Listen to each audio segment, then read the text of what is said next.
Hi,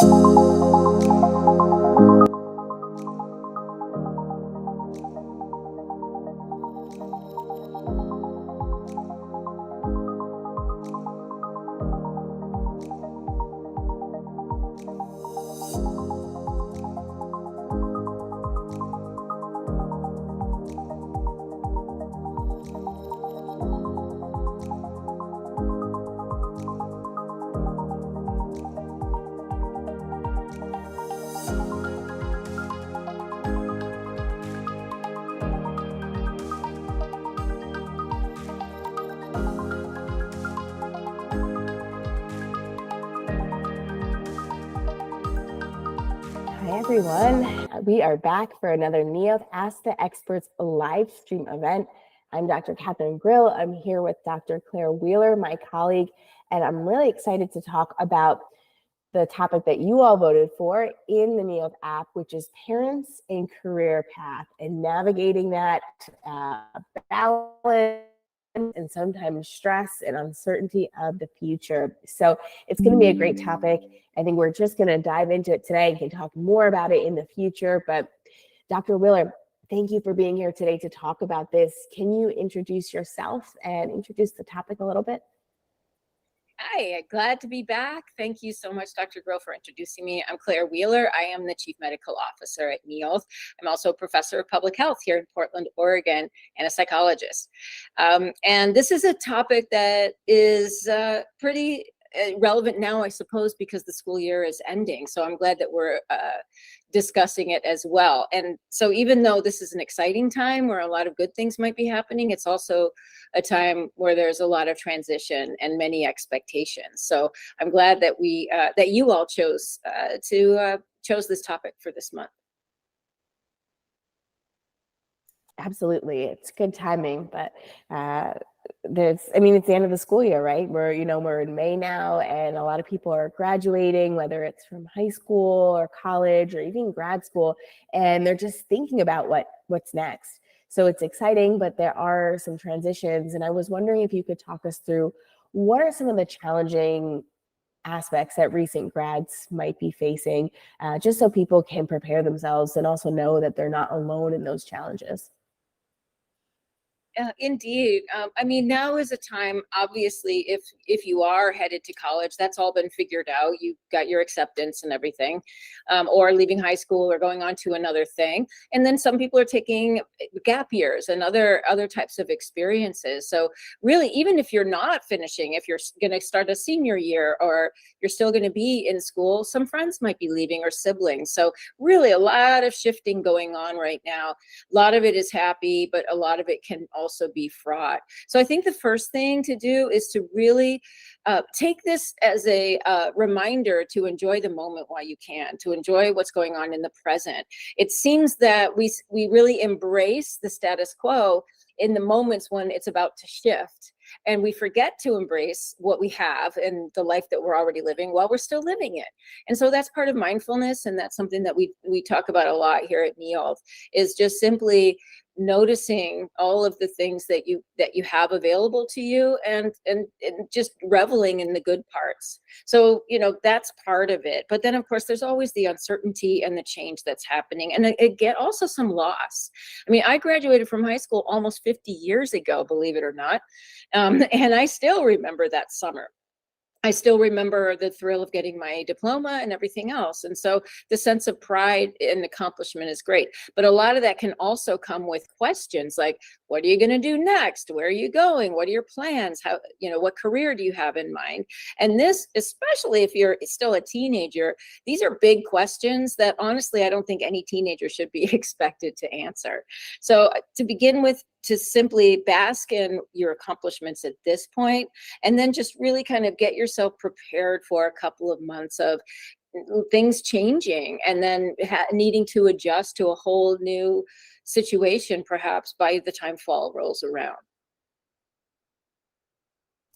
I like that concept of being prepared that things are going to change and knowing that there's going to be a lot of different emotions with that. It's really exciting and you want to enjoy it, but then there can be that uncertainty and that almost feeling of grief, which is really interesting. And we can dive into but certainly the uncertainty about the future.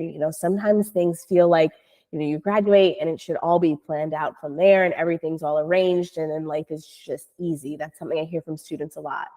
And then oftentimes what we find is it gets more challenging and life just changes afterwards in this next phase of your life. So I'm wondering, how can you manage those expectations if you were in that mindset of thinking, well, I've graduated, now everything's going to be smooth sailing, and then it turns out that it's not that way. How can you manage some of those expectations?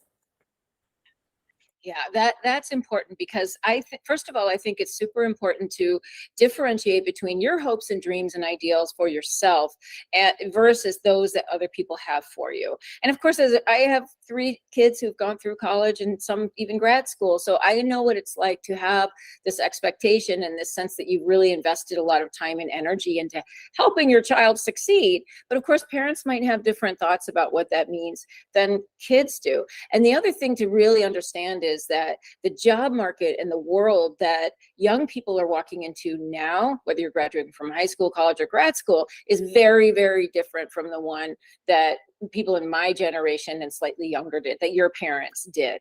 So some of the biggest changes that have happened is that, first of all, it's important to know the average length of time anyone spends in a job in the United States is about 5 years. So first of all, most cases, the majority of cases, we're not talking about something you're going to do for the rest of your life. And that was very different in the 20th century and even in the early years of this century, where you just kind of got out of college and you got into a company and you stayed with them till you retired. Now we have more entrepreneurship, of which Dr. Grill is a great example. We have more of a gig economy. We have people choosing to completely change careers and go back to school at a certain time after spending some time in the world. These are all changes that really weren't there when your parents were starting out. And so they may have expectations and they may not even be aware of the world that you live in now. It's easy, again, to cling to the old and be resistant to adjusting to the new. So, in some cases, it might be helpful to have that conversation with your parents. Like, here's where I think I can be, now, or what I feel up to doing now, but I really can't talk to you about what I'm going to be doing 50 years from now. I can't tell you how many twists and turns my career has taken. And this is very, very common. So that is just something to keep in mind and to have a little patience with your elders around, that they may not even be aware of some of the things that you hear from your guidance counselors or your advisors and your career mentors. And so you can also understand that the priorities of your generation are different than the priorities of my generation. We wanted to just, I guess, make a lot of money and, just get some social prestige from our jobs. And a lot of people who are older were willing to really take jobs that didn't gratify them in any way. And unfortunately, a lot of people still have to take jobs that don't excite them that much. However, now your generation, younger people, are prioritizing different things in work culture. They want to be treated with respect. You want balance. You want childcare. You want to be able to care for your partner if they're ill. You want benefits for your partner regardless of their gender. There are a variety of different priorities that have come to the fore for young people thinking about their careers, again, that their parents might not have really thought that to be that important. And it can be hard to communicate those things to them. But I think it's important at least to be able to sort of put into words kind of, what do you want out of your career? And also, older people love plans. So if you can just think about, okay, I get a year plan and a 5-year plan, and just say, look, I'm 17, I'm 24, I can't give you a 40-year plan. And to just sort of start to shift the expectations around what the expectations should be is a good place to start. And again, like I said at the very beginning, the best place to start is with your own hopes and dreams and expectations for yourself. I love that idea of shifting your mindset of thinking about the next 5 years, because that was something I had so much trouble with when I was trying to pick a major and a career path. And I'm definitely somebody who's jumped around, like you said, every couple of years to something new. But it's worked for me, right? And it's made sense. And that was where a lot of the pressure came from. I think I was kind of caught in between generations where we were still thinking you pick something and you do it forever. And that can just feel overwhelming. And I hear that a lot from students. So there's this kind of different world, as you said, different job market, different way of thinking generationally between sometimes students and their parents that might be really important to talk about. And we do hear that, right, from students a lot, that there is a parental pressure and kind of influence and parents wanting to push their children towards a career or a certain college major. So can we dive into that a little bit more? Can you talk about when that may not be helpful? Yeah, I think it's important, even if you can't really communicate this with your parents and elders, is to just kind of know this for yourself. Is like, I think that it's possible for you to know your parents well enough to know when they're coming from a place of fear or anxiety, or or their own insecurities about maybe some regrets they have in their own lives. I don't recommend that you throw that in their faces or bring that up in any way, but it can help you build compassion for where they're coming from if they are putting pressure on you. And it's complicated, right? Because money is part of the picture as well. I was always going to go to medical school and be a doctor, and look, here I am doing this, and I'm very happy doing what I'm doing. And if I had asked my parents to pay for art school, probably they would have said no. So parents do maintain a certain amount of control if they are managing the purse strings. And so then it can become almost toxic, really, where you feel pressure to follow their advice because they're going to pay for you to go. And that can be a tough situation.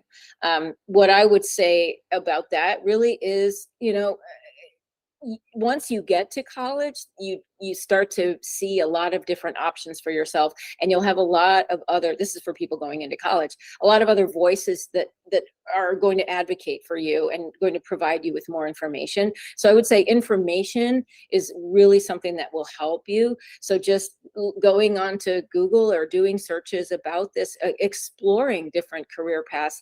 Another thing is, what about people who are already doing things that you think you might want to do? I'm often encouraging students to, they read a paper by this scientist who did something really interesting, and they're asking me about it. And I'm like, why don't you email that professor and ask them about that? And so a lot of people in my position, in our position, are eager to mentor or give advice, or at least share our experiences with young people.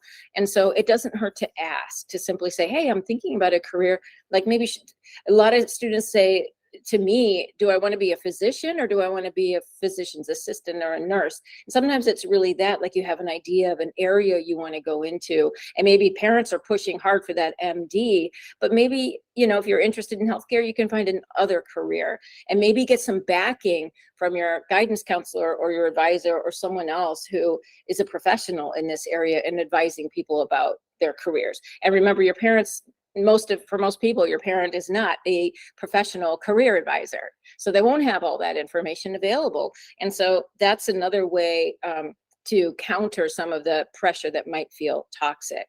But for some students, it's helpful to have that, or some people, it's helpful to have a little bit of that pressure.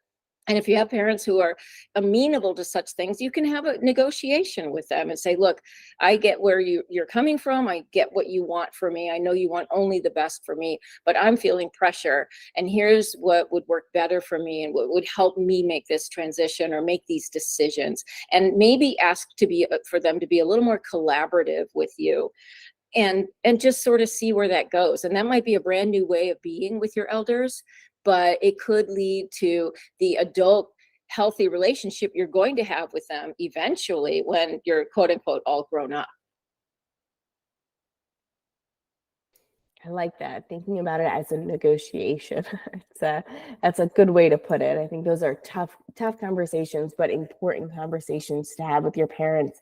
And I like that idea of bringing in, maybe a professional career advisor or school counselor or somebody, to almost be that neutral third party and balance things out. That could be really nice. And even maybe as you're older too, and you're out of college, but maybe thinking about, as you said, every 5 years, changing career path, that might be something helpful for some of our older students or folks thinking about making those changes, is to actually bring in a professional career advisor. So I want to wrap this up and really think about what to do if you're getting questions about your future plans. This can be something that, happens a lot from maybe friends, teachers, especially parents, but you're not sure what to do, especially during this time of year. A lot of people have plans for what's going to be happening for the next school year, but not everybody does. And that can cause a lot of anxiety when you're getting those questions and you just don't know what to do. So in that situation, what do you think is best? How can you manage that anxiety? One of the things that I frequently fall back on when I'm uncomfortable is humor. And so, sometimes you can deflect that with humor. What do you plan to do? Well, I'm hoping to survive. I'm hoping to live, hoping to grow old, or something. So that's one option. Another option is when people ask you this, are they defining you by your career? So, I mean, this is an interesting thing. What's the first thing you ask someone? What do you do? Where'd you go to school? And there are other things about you that are more important than that. So in some situations, it's even possible to say, well, I hope to live in a certain part of the country, or I hope to have had time to spend, exploring my love of painting, right? It doesn't have to be about what you're going to get paid to do. And you can actually start to generate more healthy conversations, or at least more sort of holistic conversations with people when, why are you so focused on how I'm going to make money? That's one aspect of my future, but there are other things I'm thinking about. And then you could even counter with your own question. What are you thinking about, where you'd like to be or what you want to do? And even coming from elders, it can also, kind of be steered away. Like, Mom, are there other aspects of my future that you're interested in talking about? Can we maybe move off of this a little bit? And so those are some ways to just, deprioritize this idea that you're just going to be a good little machine in the cog in the machine, and that you're a full human being with a lot of other stuff going on. And then again, you could say, yeah, I'm thinking about 2 or 3 different things, and I'm consulting with, I'm getting advice, or I'm reading books, or I'm exploring these things.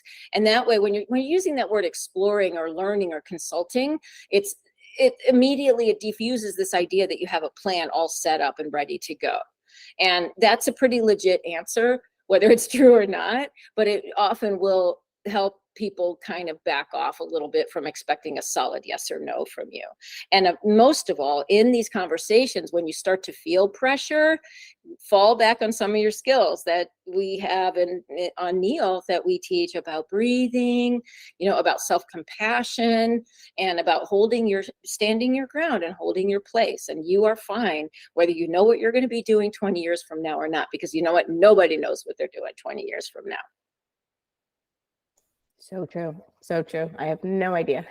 And it's sometimes exciting and sometimes scary. So I think that's one of the takeaways I had from this conversation, is like so many things in life, when we're thinking about our career and the future, there are lots of changing emotions and ups and downs, and some things that feel great and some things that don't. So just having that mindset and being prepared for it, like it's a bit of a roller coaster sometimes, but it can be a mixed bag, and that's okay. And that's where you have, I love it, those Neolth skills to fall back on, to manage any anxiety that you're feeling about the uncertainty of the future. I also love that mindset shift of chunking it down into, we talk about this, right, with behavior change, small steps, one at a time. I love that about the future, because thinking about 50 years, I mean, who knows what the world's going to look like, but let's chunk it down into the next 2 years, 5 years. If you can plan for that, that's way more feasible. And having even those conversations then with parents of like, the job market's different than what it used to be, but I'm going to think about it in this way. Maybe even bringing in a professional career coach that can help you start to negotiate and have those conversations with parents if you're feeling a lot of pressure. And really, I think the big takeaway I have is that it's okay to not know. None of us know what's going to happen in the future. None of us know what's going to happen in 20 or 50 years. So being a little bit uncomfortable in the uncomfortable and in that uncertainty. And it's not your job to be certain about things in the future. It's just your job to explore and really see yourself as, like you said, a full human being. It's about not just who you are in your career, but who you are in your personal life and your interests, and trying to balance that out as well. So many good insights. And I feel like I took a lot of those to heart. It's good things for folks at any age. So thank you, Dr. Wheeler, again, for being here today. Anything you'd like to say to the group in closing? It's just a joy, as always, to be here. And I just wish everyone watching this a happy and relaxing summer, or whatever time of year it is when you're watching this. But take good care of yourself. Yes, and I hope everyone enjoys the upcoming long weekend, kickoff to the summer season, get a little bit of extra relaxation this weekend. So again, this was another Neolth Ask the Experts live stream event. As a reminder, you can vote for the topic of these live streams anonymously in Neolth's community poll. So let us know what you want us to talk about in June next month, and we'll see you then. Thanks, everyone.